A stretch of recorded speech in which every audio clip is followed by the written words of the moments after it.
All right. Hey YouTube, I'm Lucky, and in today's video, I'm going to be talking about my favorite topic, which is God rolled guns inside Destiny 2. And most importantly, we're talking about what weapons does Banshee 44 have this week. Every week at reset, all of his weapons change, and I want to cover the God rolls for all of these weapons that you could be looking for, weapons that you might want to grab here. So I'm going to lift my camera so that way you can see all of the weapons that are here, and we'll begin to cover this now, okay? So first up, we have the 7th Seraph Carbine auto rifle. So the first thing I needed to mention is that 450 RPMs like this have been recently buffed, so they're a lot closer to in line with their counterpart, the 600 RPMs, which are way more popular, like the Gnawing Hunger, for example. One very nice redeemable quality about this weapon is that it can drop Warmind cells because it's a 7th Seraph weapon. So keep that in mind if you're trying to get into the world of Warmind builds and stuff like that, which you should be doing because it's really, really strong. Definitely worth it. This weapon is actually really good. Now, this roll, unfortunately, is not the best. 4 times the charm and moving target is really not the best. If we look at the perks it can have using light.gg, really the best roll you're looking for is add clear, especially. So 4th times the charm and rampage is going to be the best roll in my opinion, and in the opinion of, well, generally everyone, because this is the way you want to use the weapon. You want to clear ads. Some people out there would be like, yeah, you want Vorpal on it. But honestly, if you're shooting an auto rifle at a boss, you're not killing that boss very fast or efficiently, okay? So 4 times the charm rampage is the roll because you're using it specifically for ad clear. And this weapon right here doesn't have the best roll. It does have the 4 times charm perk, but it has a moving target. Without that rampage, you're not going to get those stacks going up and up and up. You're not going to be clearing ads nearly as efficiently. So this is far from an S tier weapon or a God tier God roll weapon, but it's not too bad overall, like I said, and more mind cells. So moving on to the next one, the Toil in Trouble, a kinetic, aggressive frame shotgun, very powerful shotgun for PvP. My favorite shotgun in the kinetic slot with the right roll, though. And this, unfortunately, is not the right roll. Pulse Monitor Outlaw is not it, Chief, okay? If we go look at the perk pool slot that it has here, Slide Shot, Snapshot is the roll I have because I saved it for a very long time. And lo and behold, they removed Quick Draw from these aggressive frames. And so now it is actually like S tier for the kinetic slot shotguns in PvP specifically. Not in PvE. You're not using this bad boy in PvE. It's just not very strong. If you're going to use a shotgun in PvE, you got to use the slug shotguns currently. So keep that in mind. This roll is definitely not very good. It is powerful, though, and it will pack a punch. It'll get you kills. But so if you need a kinetic slot shotgun, there it is, just sitting there for you. But overall, that's not the best roll. Now we're on to the Truthteller. Now this one is really interesting because there's a few different ways you can use this weapon, right? You can use it for damage of bosses. Like you can use spike grenades, auto loading, and then you can get maybe a damage boost or use disruption break to swap to your kinetic. Like you had Izanagi's burden on your kinetic slot, maybe break some shields, stuff like that. So you can use it for damage on bosses, or you can use it for ad clear. There's a variety of different builds you use. Blinding nades is always really, really nice. You'll find that if you're in a very difficult or challenging activity, shooting a blinding grenade at an ad or enemy, they will be disoriented for so long. They're just like, oh my gosh, I can breathe now. Like ads just keep barraging and like running at you endlessly, but you blind them and you get like a few seconds to breathe. You get your health back. It's great. Blinding grenades are awesome and very I won't say underutilized, but not a lot of people necessarily use them as much as they should. Blinding grenades are amazing. Spike is where you're going for if you're going for maximum damage, though. So between those two is a god roll. Auto loading is always good, especially because there's only one shot in the magazine. So auto loading is going to be like really nice. Fire one shot, swap to something else, do something else, come back to the weapon. I personally am a big fan of auto loading. Most people are lately. And then in the last slot, you got disruption break, multi-kill clip, swashbuckler. Kind of just depends on the playstyle and what you're synergizing with this weapon.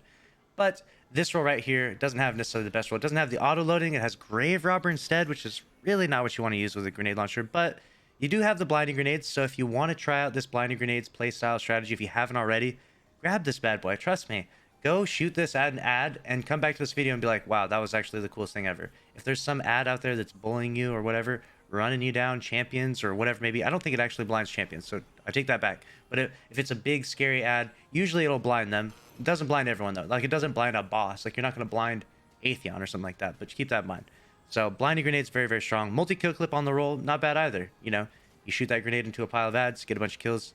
It could be nice. So, keep that in mind. Not a half bad roll. Definitely not a god roll, though. The Pleiades Corrector. Now, this weapon, unfortunately, is a scout rifle. And as we've mentioned and learned more recently, scout rifles in the current sandbox just really don't have the best place, okay? They don't have the best place.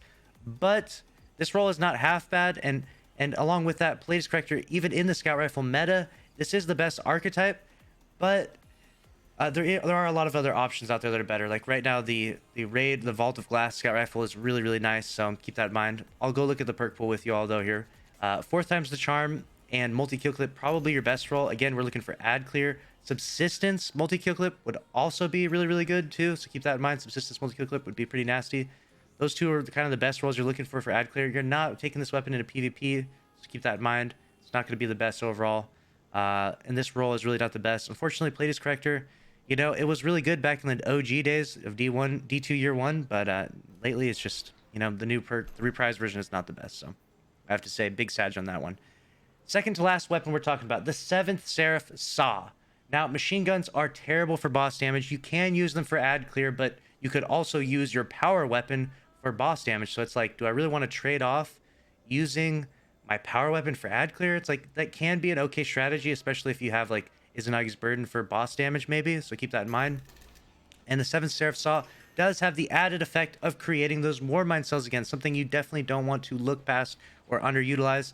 So the 7th Seraph SAW is actually a pretty good machine gun, but this roll is not the best. You're going to look for auto loading or clown cartridge, and you're going to want Vorpal or maybe firing line. There's no other damage boosting perk here, so big sag on that, but firing line does do more increased precision damage. I haven't used this with firing line before, so just keep that in mind. It's been a while since this perk has been like really relevant or talked about, but I imagine it's probably not bad. It's probably part of the god roll of this weapon. And Vorpal, you know, I guess you could shoot it at like champions, and Vorpal would do more damage to the champions, but make sure to keep in mind you do not want to shoot a boss with machine gun. The overall damage output to bosses is just terrible. Machine guns are just meant for ad clear, you know, for really effective ad clear. And there are some decent rolls of it. And this one does have auto loading, which is not bad. Opening shot is a waste, but auto loading is not bad. So keep that in mind. And war mind cells. Auto loading plus war mind cells, not bad.